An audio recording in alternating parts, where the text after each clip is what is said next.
I'm Aria Ronnie Sindeldecker. I'm 15 and I'm a mental health advocate and activist. I started this journey almost 4 years ago because I believe that youth need a voice. Many of my peers are struggling, and the youth mental health crisis is only escalating. I wish I could have joined you in person, but I'm in California and I'm in school. I use filmmaking as a tool to showcase what is happening to my peers and what I believe needs to change for us to heal. I will now show you my latest C-SPAN Student Cam award-winning documentary centered around the topic of youth mental health, the peer-to-peer movement, Students Saving Lives. This documentary won second place for the High School West Division out of over 3,000 entries in the C-SPAN Student Cam competition. I've had mental health issues since I was 8. I think having the peer-to-peer support part would have been a lot better, because then I wouldn't have felt so isolated or worried that people were going to make fun of me. What peer-to-peer does is offer people the sense that they're not alone. One of the things we did at the Los Angeles Gay and Lesbian Center was have just people would come together and talk, and this was teenagers who were incredibly isolated.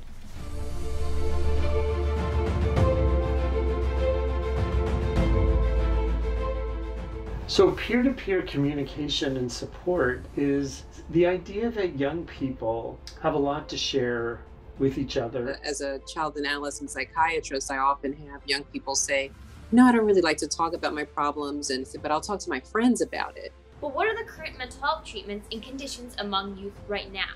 49.5% of adolescents aged 13 to 18 had a mental health challenge. The COVID-19 pandemic has had tremendous impact. We are seeing rates of depression and anxiety and stress increase. There are resources available to young people in middle schools and high schools, but I think it varies. And, that is linked to any number of challenges associated with funding. Heard youth say, the experience of current adults when they were our age is just radically different. Some young people are worried that if the school counselor is going to be writing a letter for them for college, they shouldn't be the person they're telling about their mental health challenges and issues. Maybe 1 in 10 children with anxiety or depression actually gets treatment. And that's a variety of reasons, including lack of referral, long wait lists, stigma. How can young people show up to school if their mental health is not in a positive space? Schools have double the recommended student-to-staff ratios. There just aren't enough resources. At my high school, we have around 2,200 students with 10 mental health counselors, but there's still a wait list for care. Most schools only have opt-in mental health services, leaving at-risk youth out to dry due to stigma or fear. But what are the benefits? It increases peer-to-peer discussions about digital citizenship, offers adolescents an option when there are limited resources, and catches more red flags. The real takeaway, there was a place where they felt they belonged. This isn't an expectation that a teenager is going to be a counselor, but a teenager who knows a lot more about resources can help direct their friends and peers to resources. We know that there is a very strong connection between one's sense of togetherness and their own health and well-being. We're trying to use peers and offering sort of training and education because it's really a way to understand about resources in mental health. As a result of peer-to-peer in some schools, there has been a reduction in hospital admissions and acute inpatient days per month. During middle school, I formed a mental health anti-stigma club, and there was no judgment, allowing club members to express themselves. Peers were just on a mission to help each other. We really started looking at creating alcove centers, with the voice of young people, to be places where young people get that early health and mental health care. In high school, I was part of a program called PALS. It was a peer-to-peer program. We were trained and we would have sessions with people one-on-one. And if there were certain flags, I would have to go to my guidance counselor. Suicide prevention program that's often used in schools called Sources of Strength, right? And Sources of Strength as a program identifies youth leaders In LA Unified, where they train peer ambassadors. You know, there are 140 Headspace centers in Australia, and Australia is only half the population of California. Peer-to-peer programs are beginning to pop up, but what is the government doing to help nurture them? The California State Budget Act of 2022 has included $10 million. This will allow the State Department of Health Care Services and the Children's Partnership to create a pilot for youth peer-to-peer programs in high schools. A recent law change in our state's Medi-Cal program established peer services. The peer support specialists do have to be at least 18 years old. They have to have lived experience. Shouldn't we teach and give younger teens, 13 to 17, the chance to help fight stigma together? The chance to talk to each other at the same age, when they can relate to each other the most? The government is making progress, but there's still a long way to go. If I were a newly elected member of Congress, my first priority would be to implement peer-to-peer support and counseling in schools across the nation. Peer-to-peer matters. It's the future. It helps starving school resources. It helps raise youth up and give youth hope. We need to stop worrying about the repercussions and think about the lives we can save instead. It is about allowing young people to have some empowerment and capacity to do something around the mental health issues. It is around destigmatizing, building on the natural networks that young people always use.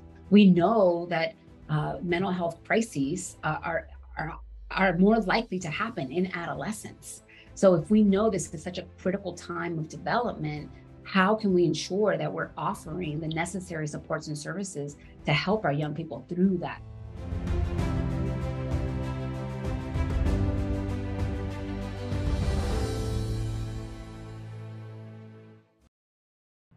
By promoting peer communication, students can confide in the people they relate to the most, their peers. So how did I start this journey of filmmaking and advocacy? In 7th grade, I entered the C-SPAN Student Cam documentary competition, thanks to a flyer handed out by my broadcasting teacher. I had also just watched The Social Dilemma, a documentary about teen social media use. I was fired up about digital citizenship and pushing for the government to find better ways to educate my peers. Throughout my life, my mom has always told me stories about the anxiety and OCD she experienced in high school. She tells me these stories to educate me about what my peers may be feeling. If there's just one thing I've learned from her, it's that we can empathize with others in so many ways. All of these pieces push me to create my first documentary, Power to Save a Life. It won honorable mention in the C-SPAN Student Camp competition. It spoke of the effects of social media on youth mental health, particularly during the era of the COVID-19 pandemic. After I won honorable mention, I decided to tackle the topics of stigma and the Mental Health Parity Act. I submitted my second documentary short called Stigma Free Nation, Pathway to Parity. It won first place out of all middle schools in the country. This film is about stigma and the need for parity between mental and physical health. I'd like to share that documentary with you now. Stigma. There's been, since we've recorded history, people who act strangely, aberrantly, hear voices. This raises in other people the fear, well, maybe that could be myself. And I don't want to be around people who are going to bring me down. On the other hand, stigma can be overcome.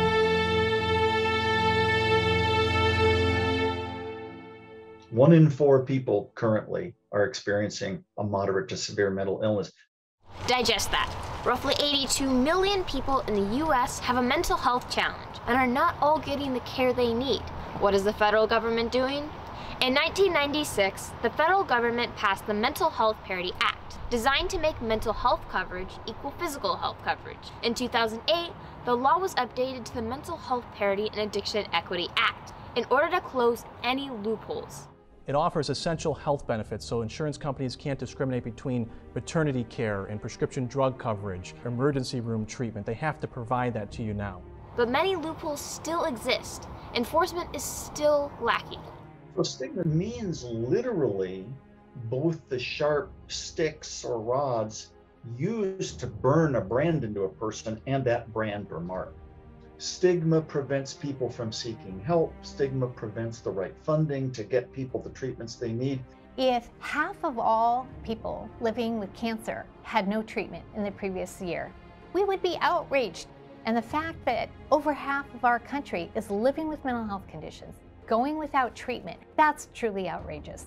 In Santa Clara County, California, almost 2/3 of people have reported stigma.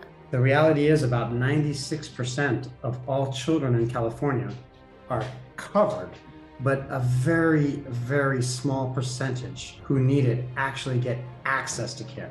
It's almost 1 in 4 people in the United States get Medicaid coverage. It is hard to use those benefits to access many psychologists, psychiatrists, and substance use places. And those providers of mental health care who do see Medicare or Medicaid are overwhelmed. Currently, half of Santa Clara County does not know about mental health care options. When you're between 8 and 18 years old, you go to the doctor the least. But that's when 75% of mental illness manifests. Historically, in the mental health system, you've had to meet what are called diagnostic criteria. I think there's a really important role for the federal government, and that's to help redefine how young people could qualify for support. The importance of provider networks. The most important need that I've seen is just to have more mental health professionals available for people to work with. So they're not just taking private pay from relatively affluent people. We have to have a full continuum of services available so that people aren't forced to wait to crisis before they get care. Within Santa Clara County, the biggest obstacles are the lack of knowledge, cost, and complexity. There's federal and some state parity laws on the books now, but the enforcement isn't good. There's loopholes big enough to drive a truck through. Getting funding levels for the National Institute of Mental Health parallel with the levels for the National Cancer Institute. We should require that health plans invest in a minimum set of services to support the health and welfare of children, particularly the social and emotional health and welfare of young people. On the other hand, these well-known federal mental health policies are still thriving. Among these positives are the steady increases in education, the promotion of mental health awareness, and the boost in care. Overall, the pandemic has beat us down, and after spending more than a year studying the mental health of my school and local community, I found the unpredictability of the current pandemic has spread feelings of isolation, lack of motivation, and anxiety. People have lost their jobs, struggled with distance learning, and have become socially anxious after months of shelter in place. This pandemic hasn't just killed, but also crippled the mental state of most people. I think we have to think more in terms of what are we doing as a culture to make it so difficult to be a young person? In the last 20 years, suicide has leapfrogged cancer and car accidents as a cause of death. Like, that's one of the biggest reasons we have to pull mental health out of the medical model. Yet there is still hope. CHAC is a local nonprofit centered around improving mental health. For CHAC, all our school-based services are no cost, but we are a family services agency. So one of the things that we are really focused on doing is providing more access to family therapy support. And we have a sliding scale. Our schools are the foundation for change in achieving a stigma-free nation.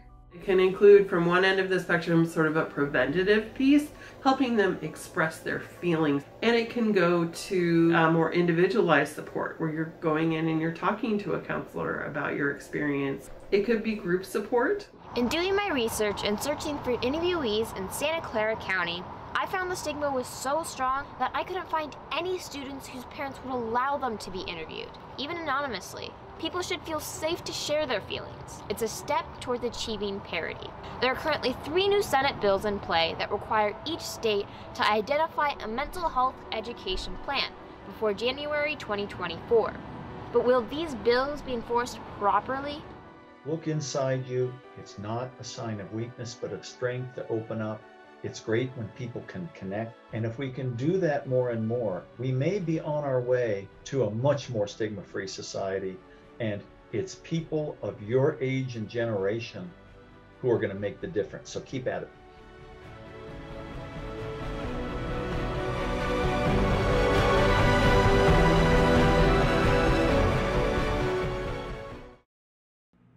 I'm a creative. I love to see that finished product after pulling everything together. But ultimately, I use film as a platform for change. When I win these awards, there are more eyes on these topics. There are more eyes on my ideas. There are more eyes on improvements in mental health for my peers. My motto is, no peer left behind. And I believe adults can support us by listening to our opinions and ideas for change. After I created Power to Save a Life in 7th grade, I began receiving many requests to speak at events and represent the youth voice. I was invited to speak at the opening of the UCSF Pritzker Psychiatry Building, the Krauss Center of Innovation, on a panel for UCSF and the SF Commonwealth Club, at the California Council of Community Behavioral Health Agencies, at a Bring Change to Mind Scientific Advisory Council event, and many more.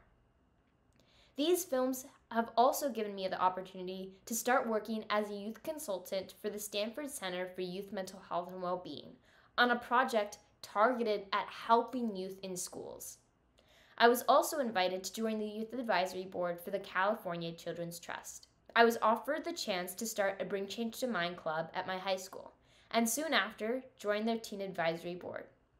My work has also been highlighted on the NBC Local Bay Area News and in several local newspapers. I also got the idea to start a mental health anti-stigma club at my middle school, the Empathizers, in 7th grade. I wanted youth to have a place to talk about how they were feeling, learn to be leaders in helping to lift the stigma at our school, and explore topics surrounding mental health. These clubs need to be implemented in middle school when youth are given access to social media. One of the biggest issues I have found is the red tape I keep hitting when I try to get new approvals for new projects around mental health within both school districts I've been in. I don't blame any of the administration for this, as I think that having youth-led services for mental health in middle schools can cause a lot of liability concerns. It's a new concept, peers leading and helping peers in mental health. There is no rulebook for it. But I do believe adults should give us a shot at helping each other, especially with the limited resources. Something else that caught my attention in schools is that students have to opt in for services in order to get help. So, if the student needing help feels trapped by stigma about their own anxiety, they don't receive the care they need.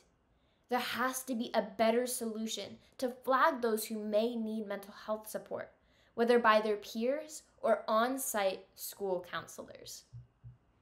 I also discovered that there were only 2 mental health counselors that served the over 900 students at my middle school.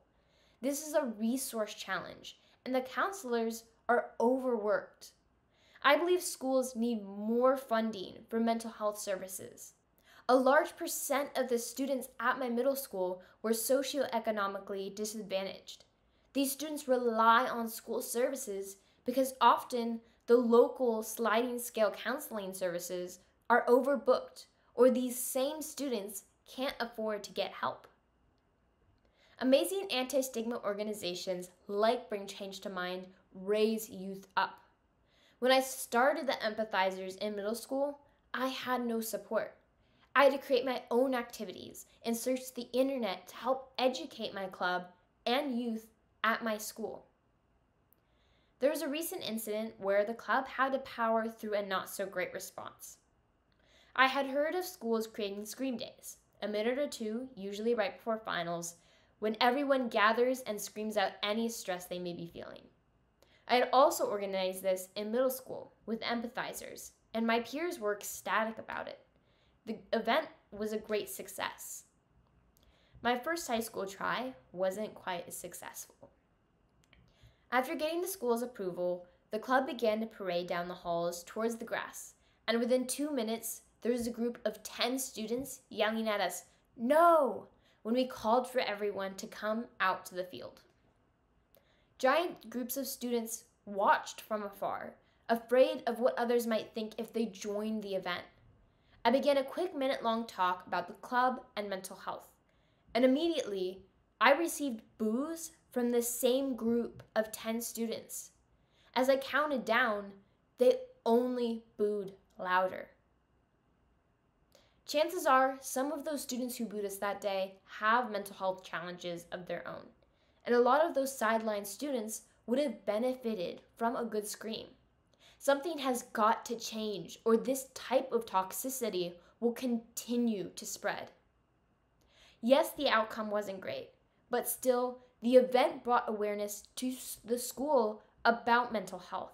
It brought awareness to the administration that a problem exists, and it lit a fire to keep fighting for change on our campus.